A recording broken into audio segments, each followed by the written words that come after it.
আমার চ্যানেলে তোমাদের সকলকে স্বাগত। আজ আমরা ক্লাস 6-এর রায়োমার্টিন প্রশ্নবিচিত্র থেকে ভূগোলের তৃতীয় পর্যায়ক্রমিক মূল্যায়নের প্রথম স্কুল সলভ করব।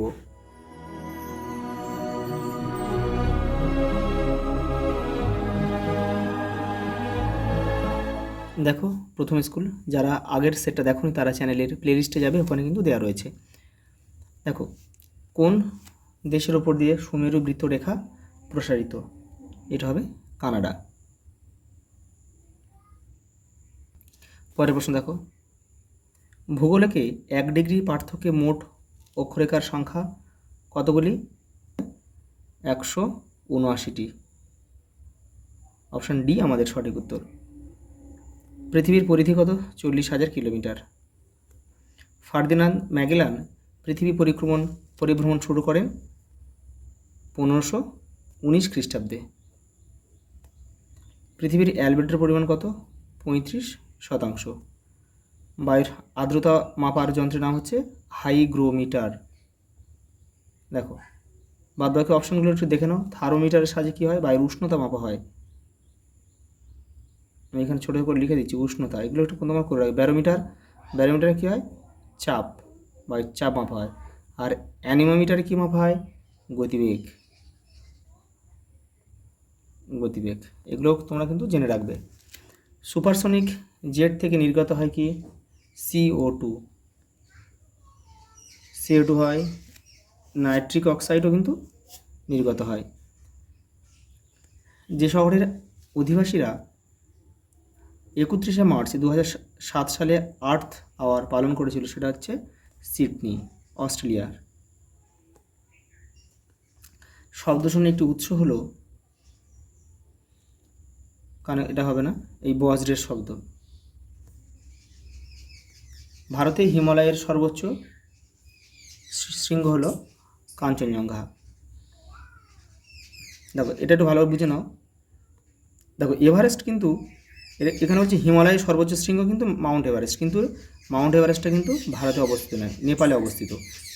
এখানে বলেছে ভারতে হিমালয়ের সর্বোচ্চ শৃঙ্গ, তাহলে কাঞ্চনজঙ্ঘা কিন্তু ভারতে অবস্থিত। আর গডেন ওয়েস্ট ভারতের সর্বোচ্চ শৃঙ্গ, কিন্তু এটা কিন্তু হিমালয়ের পর্বতের শৃঙ্গ নয়, এটা হচ্ছে কারাকোরাম পর্বতের শৃঙ্গ। সেই জন্য আমাদের উত্তর কিন্তু কাঞ্চনজঙ্ঘাই হবে।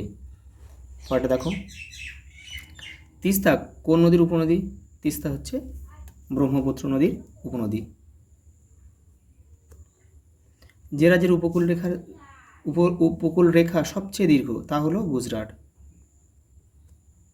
ভারতের সবচেয়ে বড় হিমবাহের নাম হচ্ছে সিয়াচেন। বেলেমাটির অনুকূল ফসল হচ্ছে এখানে হবে পাট।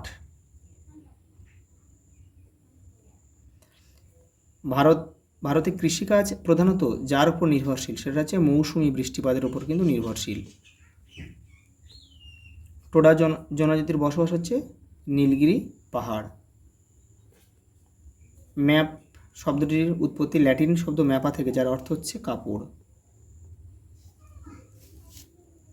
দেখো, মানচিত্রের দূরত্ব ও বাস্তব দূরত্বের মধ্যে অনুপাত যদি 5 সেমি টু 25 কিমি হয়, তবে মানচিত্রের স্কেল কত হবে? তাহলে এটা কাটাকুটি করে দেখো, 5 5 25, মানে 1 5 1 5 আর 5 5 25, 1 5 কোথায় আছে? দেখো 1 5 এই যে। অপশান ডি আমাদের সঠিক উত্তর। দেখো, এটা বলেছে ঠিক হলে সত্য, ভুল হলে মিথ্যা লিখতে হবে, মানে সত্য মিথ্যা লিখতে হবে। ঠিক যেমন নির্দেশ দেবে তেমন কিন্তু লিখবে।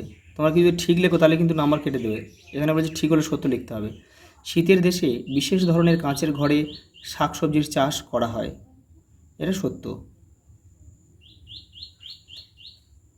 মানচিত্রের প্রথম বই প্রকাশ করেন অ্যাটলাস, এটা কিন্তু মিথ্যা হবে। কী করেছিল? মার্কেটর। কফি চাষে আসাম রাজ্য এগিয়ে, এটাও কিন্তু মিথ্যা হবে। কারণ কি? কফি চাষে না, এটা চা চাষে কিন্তু আসাম রাজ্য এগিয়ে। এটা চা হলে কিন্তু তাহলে ঠিক হতো।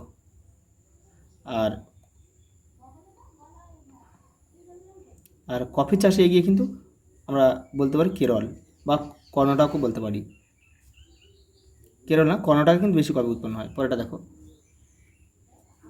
পৃথিবী থেকে সূর্য ও অন্যান্য তারাদের সবার আগে পূর্ব আকাশে দেখা যায়। সত্য। কালো মাটিতে পাট চাষ ভালো হয়, এটাই মিথ্যা হবে, কারণ কালো মাটিতে কার্পাস চাষ ভালো হয়।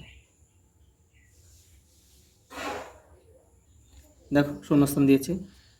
কোন এককে শব্দের তীব্রতা মাপা হয়? ডেসিবেল। ডেসিবেল এককে। পরেরটা দেখো, সবকটি দ্রাঘিমারেখা কত ডিগ্রি কোণে অক্ষরেখাকে ছেদ করে? 90 ডিগ্রি কোণে। দেখো, ড্যাশ ভারতের বৃহত্তম আদিবাসী গোষ্ঠী? গোন্ড। পরেরটা দেখো, আমাদের দেশে উষ্ণ ও আর্দ্র জলবায়ুকে কী বলা হয়? ক্রান্তীয় মৌসুমী জলবায়ু।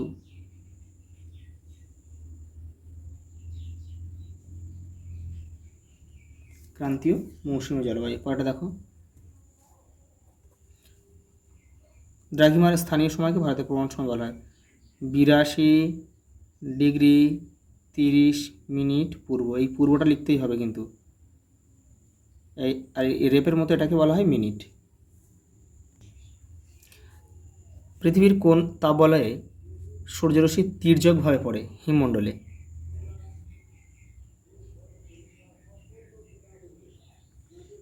নর্মদা নদীর মোহনা কোথায় অবস্থিত? খাম্বাত উপসাগর।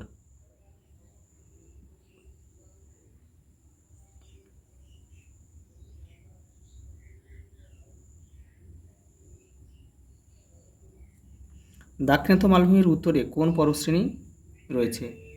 এটা আমরা বিন্ধু লিখতে পারি, বিন্ধু, সাতপুরাও লেখা যায়।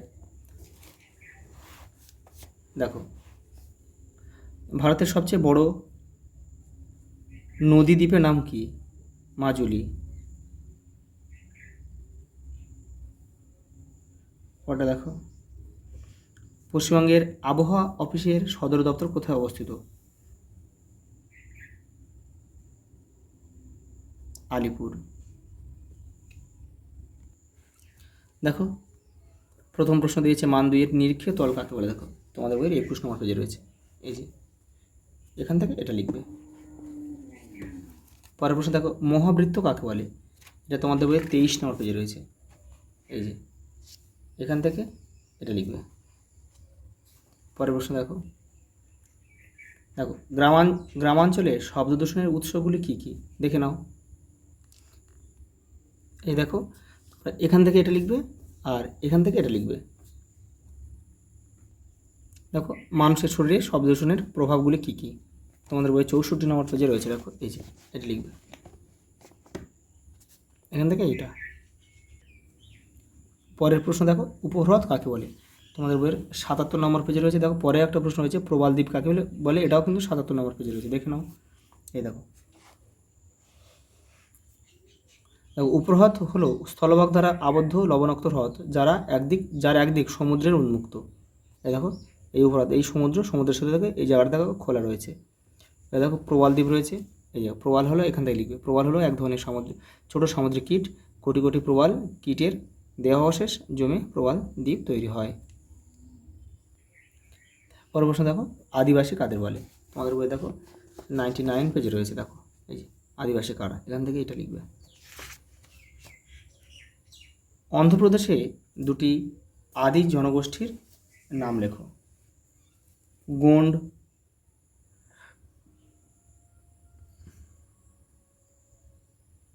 চেঞ্চু।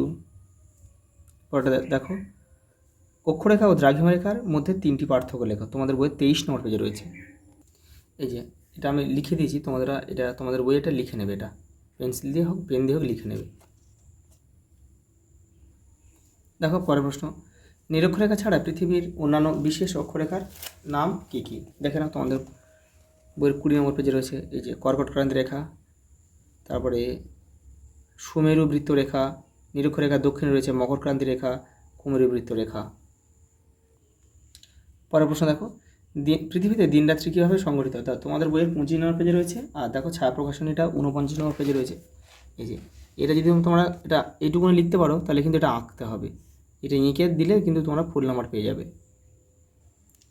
দেখো, পরের প্রশ্ন, অস্ট্রেলিয়ার অধিবাসীরা আমেরিকানদের একদিন আগে ইংরেজি নববর্ষ পালন করেন কেন? দেখে নাও। এই দেখো, আমি এখানে তোমাদের লিখে দিয়েছি এটা। দেখো, অস্ট্রেলিয়ার অধিবাসীরা আমেরিকানদের একদিন আগে ইংরেজি নববর্ষ পালন করে মূলত অঞ্চলভেদে সময়ের ব্যবধান এবং আন্তর্জাতিক তারিখরেখার অবস্থানের কারণে। অস্ট্রেলিয়া পৃথিবীর পূর্ব গোলার্ধ এবং আন্তর্জাতিক তারিখরেখার কাছাকাছি অবস্থিত হওয়ায় সেখানে নতুন দিন ও বছর আগে শুরু হয়। অন্যদিকে যুক্তরাষ্ট্র বা আমেরিকা দেখো পশ্চিম গোলার্ধে অবস্থিত হওয়ায় অনেক পরে নতুন বছর প্রবেশ করে। পরে প্রশ্ন দেখো, বায়ু দূষণের 3টি কারণ লেখো। দেখো 57 নম্বর পেজে রয়েছে তোমাদের বই। এই যে বায়ু দূষণের কারণ, এই যে এটা লিখতে পারো, এটা লিখবে, আর এখান থেকে একটা লিখে দেবে। পরেরটা দেখো, তোমার ঘরে কীভাবে বায়ু দূষণ প্রতিরোধ করবে। এই যে এটা তোমার ঘরে বায়ু দূষণ, এটা এরপরে দেখো এবারে রয়েছে দেখো বায়ু দূষণ প্রতিকারের উপায়। এই যে এখান থেকে তোমরা 3 থেকে 4টে করে নেবে।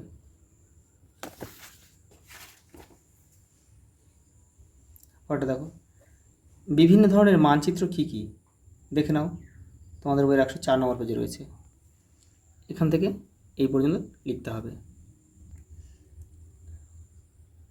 মানচিত্রের প্রধান উপাদানগুলি কী কী দেখে নাও। 109 নম্বর পেজে রয়েছে। এই যে এইগুলো লিখতে হবে। যে শিরোনাম, উত্তর দিক দেখানো চিহ্ন, তীর চিহ্ন, স্কেল, নির্দেশিকা।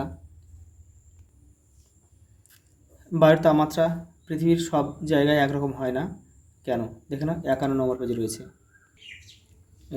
এই যে দেখো, বায়ুর তাপমাত্রা পৃথিবীর সব জায়গায় একরকম হয় না কেন? এখান থেকে লিখবে না, এটা এখান থেকে লিখবে, এখান থেকে এটা লিখবে।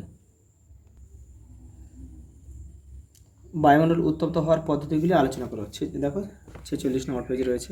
এই যে এখানে বিকিরণ, পরিবহন লিখতে হবে, তারপরে রয়েছে পরিচলন।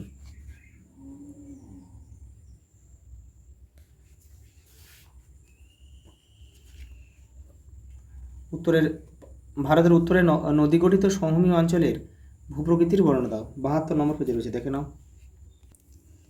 এখান থেকে তোমাদের এটা পুরোটা লিখতে হবে। পরে প্রশ্ন দেখো,